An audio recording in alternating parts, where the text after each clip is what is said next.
ఇదొక రమేష్ అనే young person కి సంబంధించిన ఒక కల్పిత కథ. కాలేజ్ పూర్తయిన తర్వాత ఒక ఫస్ట్ జాబ్ వచ్చింది. ఫస్ట్ సాలరీ చేతుల్లోకి రావడంతో చాలా హ్యాపీగా ఉన్నాడు రమేష్. రమేష్ తన ఫైనాన్షియల్ అడ్వైజర్, అంటే ఎగ్జాంపుల్ గా నా పేరు రేవంత్ ని కాల్ చేశాడు అని అనుకుంది. సార్ సాలరీ వచ్చింది, ఇప్పుడు స్మార్ట్ ఇన్వెస్ట్మెంట్ ఏది చేయాలి అని అడిగాడు. అప్పుడు ఆ ఫైనాన్షియల్ అడ్వైజర్, చాలా మంది మొదట చేసే తప్పు ఏంటో తెలుసా రమేష్, సేఫ్టీ పేరుతో ఎఫ్డీలో మొత్తం డబ్బులు పెట్టేస్తారు. ఇది సేఫ్ గా కనిపిస్తుంది కానీ నిజంగా సేఫ్ కాదు అని అన్నాడు. అప్పుడు రమేష్ షాక్ అయ్యాడు. ఏంటి ఎఫ్డి అన్సేఫ్ అంటారా? బ్యాంక్ ఎఫ్డి అని అంటే ఒక గవర్నమెంట్ స్టాంప్, రిస్క్ లేని ఇన్వెస్ట్మెంట్ కదా అని చెప్పేసి అంటాడు. అప్పుడు తన ఫైనాన్షియల్ అడ్వైజర్, కనిపించేది ఒకటి, వాస్తవం ఇంకొకటి అని అంటాడు. ఎఫ్డీలో ఉన్న సేఫ్టీకి కూడా కొన్ని బలహీనతలు ఉన్నాయి. ఇన్ఫ్లేషన్, ట్యాక్స్, ఇంట్రెస్ట్ రేట్స్, ఇవన్నీ కలిపి నీ డబ్బు విలువను మెల్లగా తగ్గించేస్తాయని చెప్పాడు.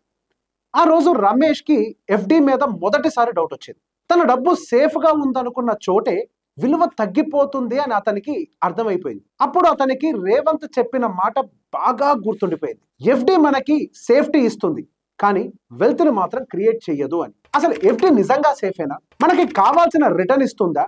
ఎఫ్డికి బదులు ఇంకేం మంచి ఆప్షన్స్ మనకున్నాయి? ఈ ప్రశ్నలు రమేష్ లాంటి ప్రతి ఇన్వెస్టర్ మనసులో ఉండాలి. ఈ రోజు వీడియోలో మనం ఈ ప్రశ్నలకి సమాధానాలు వెతుకుతాం. నిజమైన సేఫ్టీ, నిజమైన రిటర్న్స్, నిజమైన నాలెడ్జ్ కోసం.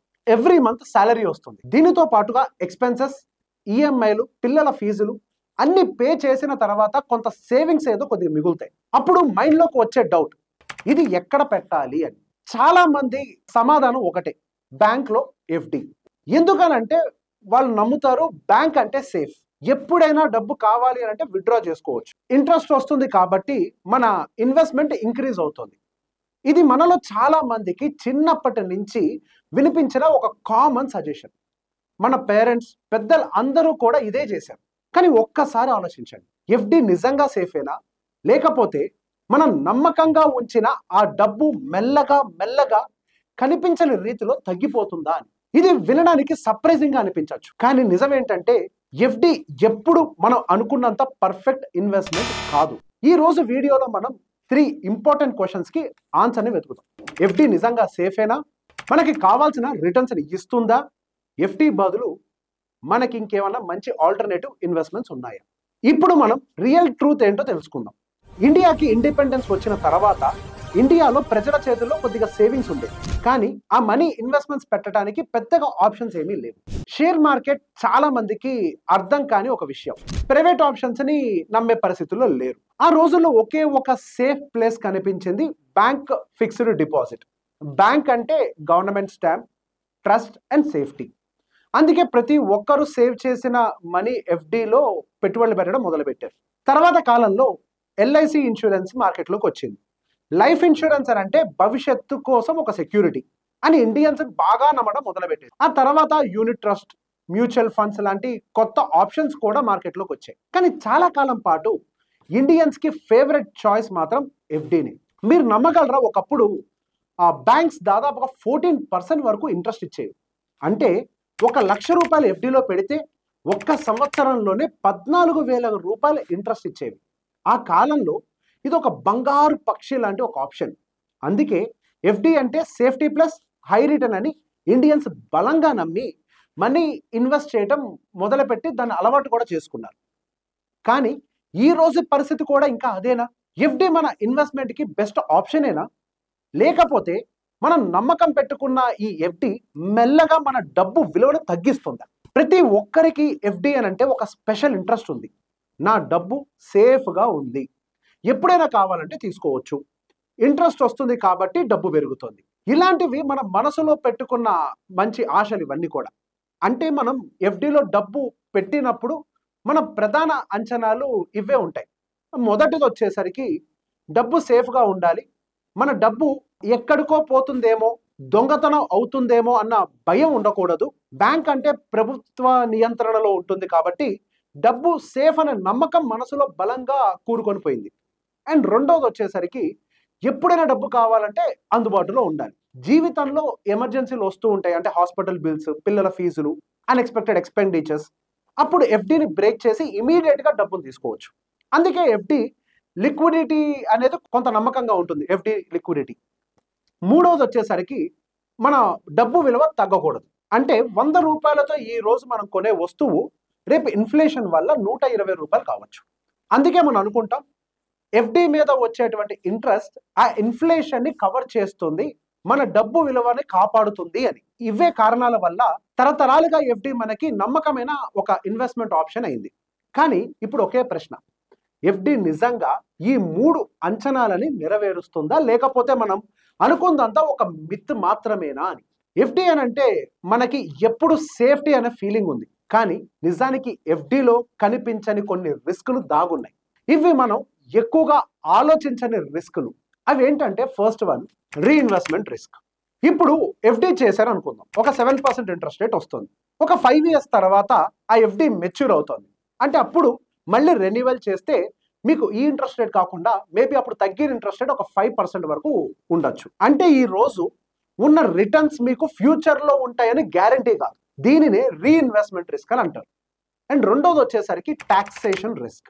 ఎఫ్డి మీద వచ్చేటువంటి ఇంట్రెస్ట్ ప్రతి సంవత్సరం ఇన్కమ్ ట్యాక్స్ కిందకు వస్తుంది.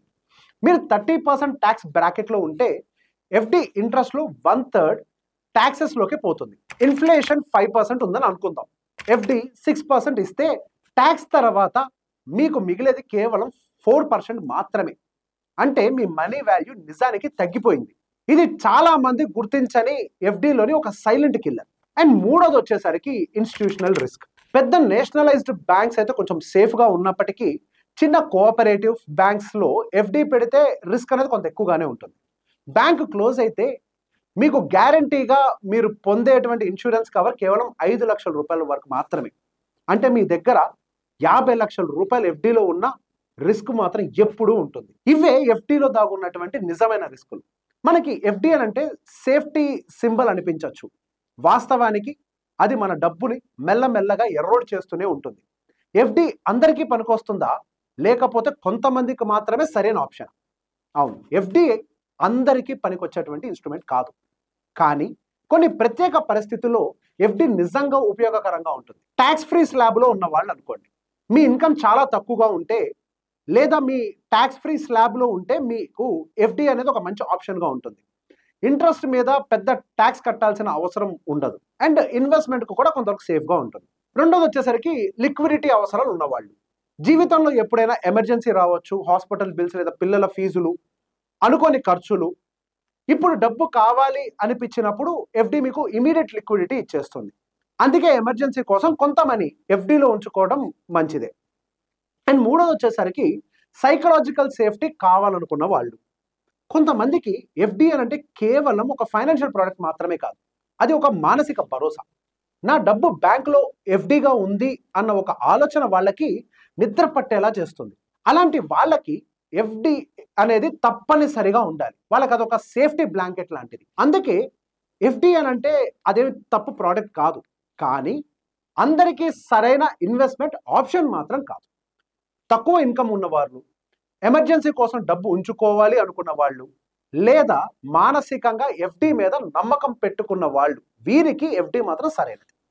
మరి మిగతా వాళ్ళకి ఎఫ్డి కన్నా బెటర్ ఆల్టర్నేటివ్స్ కూడా మన మార్కెట్లో అవైలబుల్ ఉంది. ఎఫ్డీలు ఒకప్పుడు బెస్ట్ ఆప్షన్, కానీ ఈ రోజుల్లో అదే ఎఫ్డి మన డబ్బుని మెల్లగా ఎరోడ్ చేస్తుంది. అందుకే ఈ ప్రశ్న, ఎఫ్డికి బదులు ఏ ఆల్టర్నేటివ్స్ ఉన్నాయి? ఫస్ట్ వన్ వచ్చేసరికి డెట్ మ్యూచువల్ ఫండ్స్. ఎఫ్డి లాగా సేఫ్గా ఉండే ఇంకొక option debt based mutual funds. ఈ డెట్ బేస్డ్ మ్యూచువల్ ఫండ్స్ ఇవాళ మీరు ట్యాక్స్ను ఎవ్రీ ఇయర్ పే చేయాల్సిన అవసరం ఈ డెట్ బేస్డ్ మ్యూచువల్ ఫండ్స్లో రాదు. రిడీమ్ తీసుకునే టైంలో ట్యాక్స్ అప్లికబుల్ అవుతుంది. అందుకే మీ ఇన్వెస్ట్మెంట్ ఎక్కువ కాలం కాంపౌండ్ అవ్వడానికి ఆపర్చునిటీ దొరుకుతుంది. అండ్ రెండోది వచ్చేసరికి హైబ్రిడ్ మ్యూచువల్ ఫండ్స్. కొంచెం ఎక్కువ రిస్క్ తీసుకునే వాళ్ళకి ఈ హైబ్రిడ్ ఫండ్స్ బాగా పనిచేస్తాయి. ఇందులో డెట్ ప్లస్ ఈక్విటీ రెండు కలిపి ఉంటాయి. ఎఫ్డి కంటే బెటర్ రిటర్న్స్ ఇచ్చే అవకాశం ఉంటుంది, కానీ రిస్క్ కూడా కాస్త ఇందులో ఎక్కువగానే ఉంటుంది. అండ్ మూడోది వచ్చేసరికి multi asset funds. Long term ఇన్వెస్టర్లకి మల్టీ అసెట్ ఫండ్స్, వీటిల్లో డైవర్సిఫికేషన్ ఎక్కువగా ఉంటుంది.